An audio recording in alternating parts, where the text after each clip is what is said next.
We're in Bhaktapur, one of the three historic royal cities of the Kathmandu Valley, alongside Kathmandu and Patan.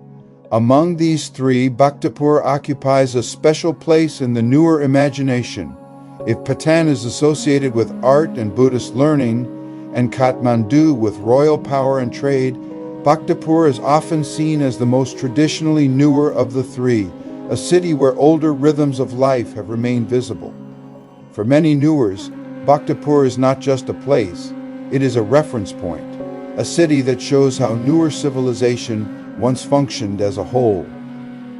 Bhaktapur rose to prominence between the 12th and 15th centuries, when it became the capital of the Malla kings, the Newar rulers who shaped much of the Kathmandu Valley's political, religious, and architectural landscape. During this period, Bhaktapur was the largest and most powerful city in the valley. It controlled trade routes linking Tibet to India and benefited directly from commerce in salt, wool, grain, and metalwork.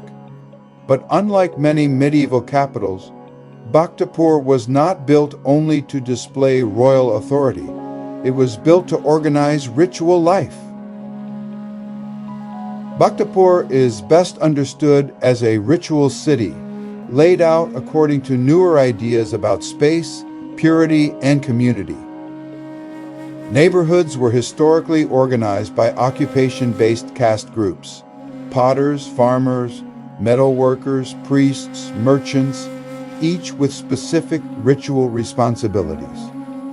These were not just social categories, but functional roles that kept the city operating as a religious system. Water sources, crossroads, shrines, and communal squares were carefully placed so that religious life unfolded naturally through daily movement.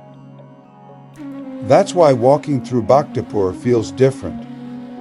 The city doesn't funnel you quickly from one monument to another. It slows you down. Streets narrow, widen, turn, and open unexpectedly onto courtyards, temples, or workspaces.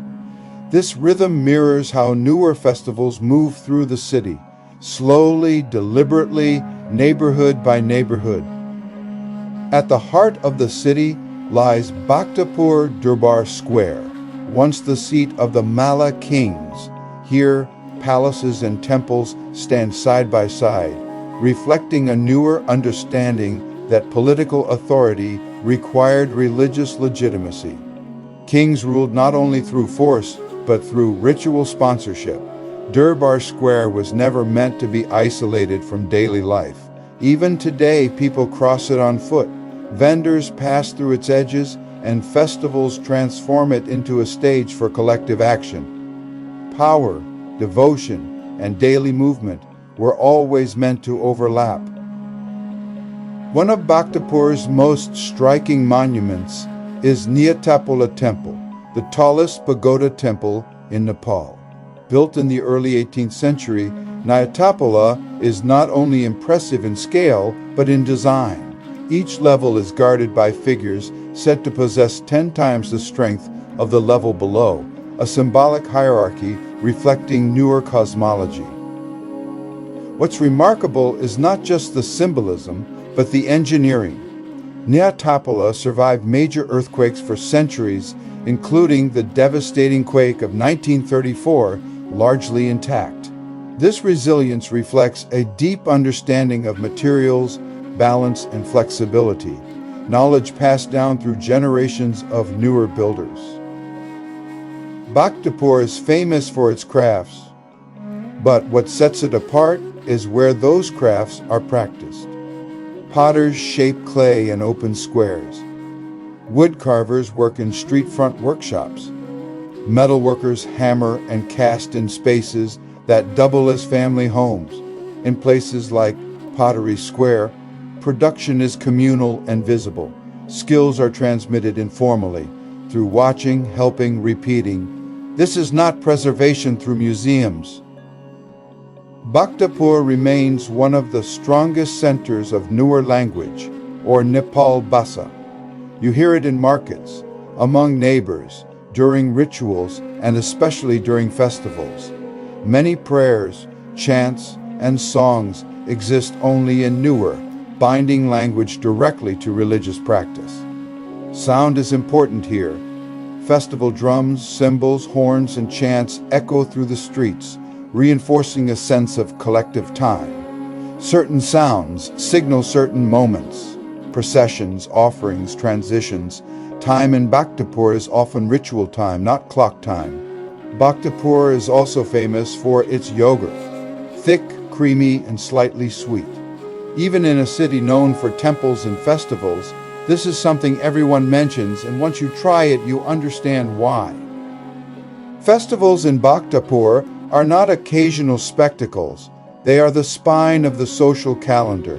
Events like Biscuit Jatra, which marks the new year, involve massive chariots, intense neighborhood rivalries, and carefully timed rituals. Participation is expected, not optional. Through these festivals, social roles are rehearsed and renewed. Neighborhoods reaffirm boundaries, families reaffirm obligations. The city remembers itself. This is why festivals here feel physical, noisy, and demanding. Religion is not something observed quietly from a distance. It is something done collectively. Bhaktapur's survival as a coherent historic city is partly the result of deliberate choices. After the 1934 earthquake, and again after the 2015 earthquake, rebuilding emphasized traditional forms rather than modern replacement. Development within the old city was limited. As a result, Bhaktapur avoided the scale of disruption seen in parts of Kathmandu. But this preservation came with trade-offs: fewer economic opportunities, slower modernization, and reliance on tourism. Still, for many Newars, Bhaktapur's continuity is worth the cost. To understand Newar civilization, Bhaktapur is essential. It shows what happens when architecture, ritual, language, and social structure reinforce one another over centuries.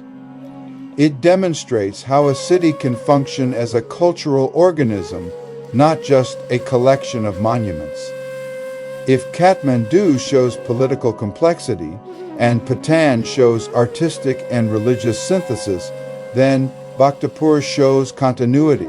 Walking through Bhaktapur, you're not just visiting history, you're moving through a city that still remembers how it was meant to work.